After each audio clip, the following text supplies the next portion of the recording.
Welcome to Linear Algebra. Today, we are going to explore one of the most beautiful and fundamental ideas in mathematics, known as the rank and nullity theorem. Imagine you have a system that processes information. What happens to that information? Does it survive or does it get destroyed? This topic will give us the exact mathematical accounting tools to answer that question. By the end of this video, you will understand exactly how dimensions are conserved in any linear transformation. Let us dive in. Before we look at any equations, let us build our intuition. Imagine a large manufacturing factory with several conveyor belts bringing in raw materials. These incoming belts represent your input space. The factory machine processes these materials. Some belts successfully produce distinct, useful products that go out into the world. In linear algebra, we call this the rank. However, some belts might just dump their materials straight into an incinerator, producing nothing but zero waste. We call this the nullity. The fundamental law of this factory is that the total number of input belts must exactly equal the number of productive belts plus the number of incinerated belts. Information in mathematics is never truly lost without a trace. It either becomes a visible output or gets deliberately crushed to zero. Now that we understand the factory analogy, let us look at the formal mathematical equation, also known as the dimension theorem. The formula states that the dimension of V equals the rank of T plus the nullity of T. Conceptually, this is a strict conservation law. The term dim_v represents the total number of independent directions you start with in your input space.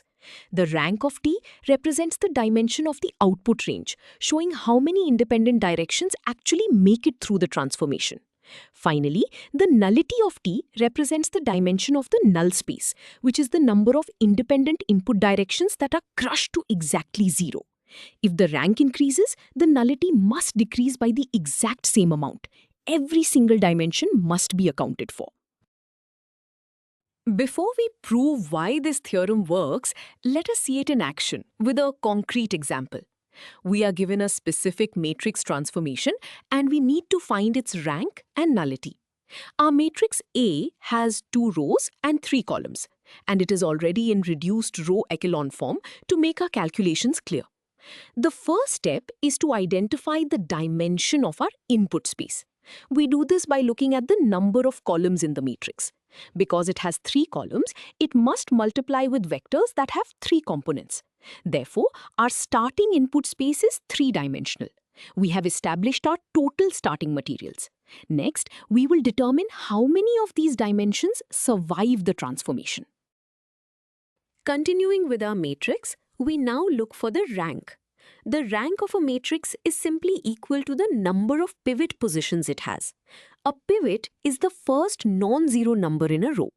Looking at our matrix A, the first column has a pivot in the first row, which is a 1. The second column has a pivot in the second row, which is also a 1. Because there are exactly 2 pivots, the rank of the matrix is 2. This means the transformation produces outputs that span a 2-dimensional space. We now know our total input dimension is 3 and our rank is 2. We are ready to use our theorem to find the missing piece.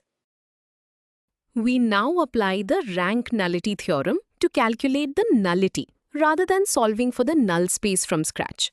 We substitute the values we have already found into the equation. The input dimension is 3, representing our starting space. The rank is 2, representing the surviving dimensions. This sets up a simple arithmetic equation. 3 equals 2 plus the nullity. By subtracting 2 from 3, we isolate the nullity and find that it equals exactly 1. Physically, this means that out of the 3 original dimensions of the input space, 2 dimensions are preserved in the output and exactly 1 dimension is completely crushed to zero. This corresponds to the single free variable in our matrix.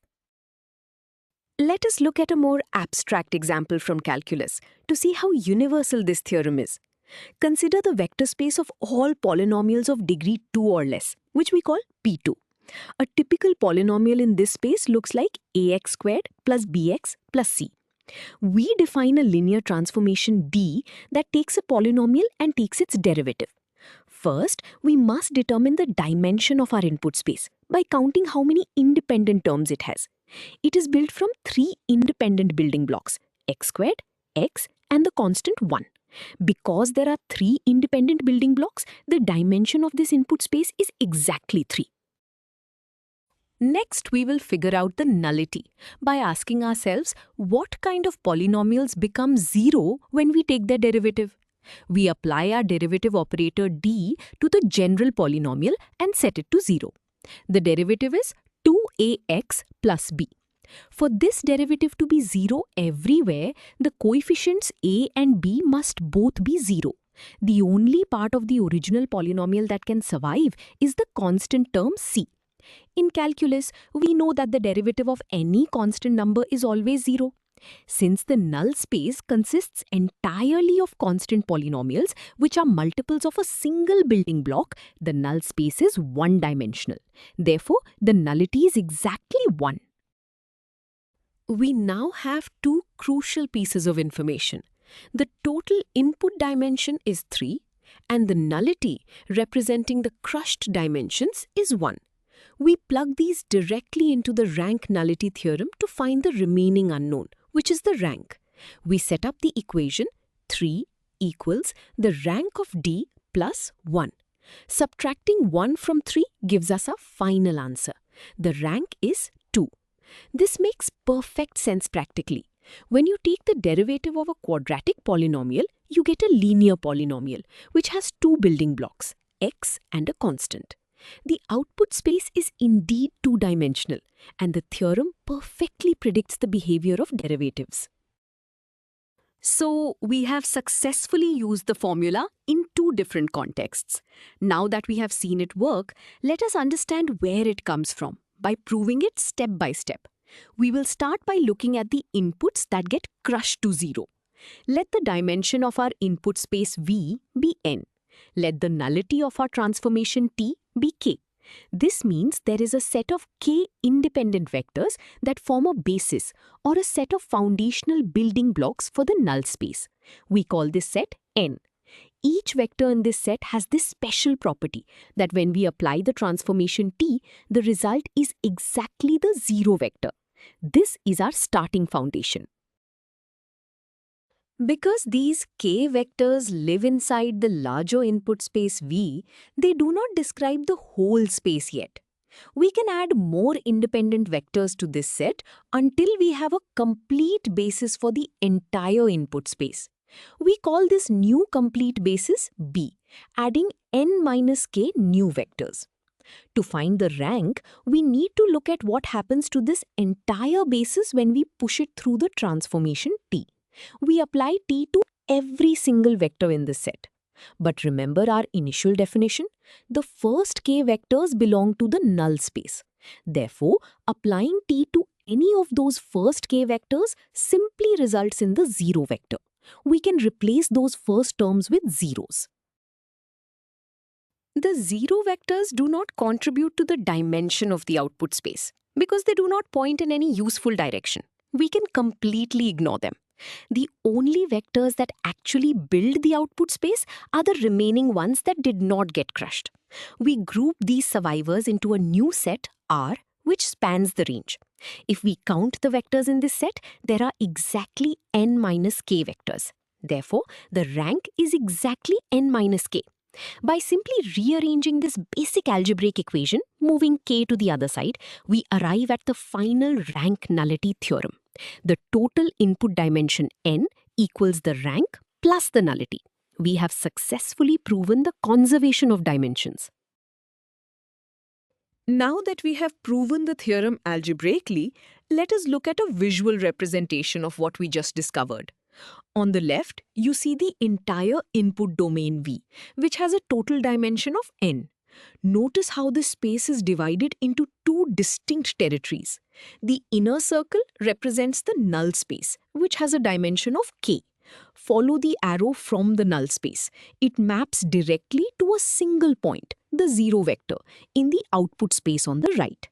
The rest of the domain maps to the shaded region, called the range, which has a dimension of n minus k. Together, the null space and the range account for every single dimension we started with. Why does the rank nullity theorem matter in the real world? It is the ultimate accounting tool for data and information. In computer science and data compression, if you have a massive image with a high input dimension, but the matrix representing it has a low rank, it means most of the image data is redundant. The nullity tells you exactly how much data you can safely throw away or compress without losing the core picture. In robotics, the rank tells you how many directions a robot arm can move, while the nullity tells you how many joints are locked or redundant. Without this theorem, engineers would have to guess whether a system has hidden flaws. With it, they know exactly where every piece of information goes. We have covered a lot of ground today, so let us summarize the most important ideas. First, remember that rank measures how much information survives a linear transformation, forming the output range. Second, nullity measures how much information is destroyed or crushed to the zero vector. Finally, the rank nullity theorem is a strict conservation law. It guarantees that the total number of input dimensions will always equal the number of surviving output dimensions plus the number of dimensions crushed to zero.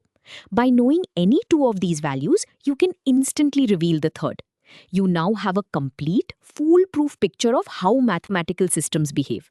Great job following along.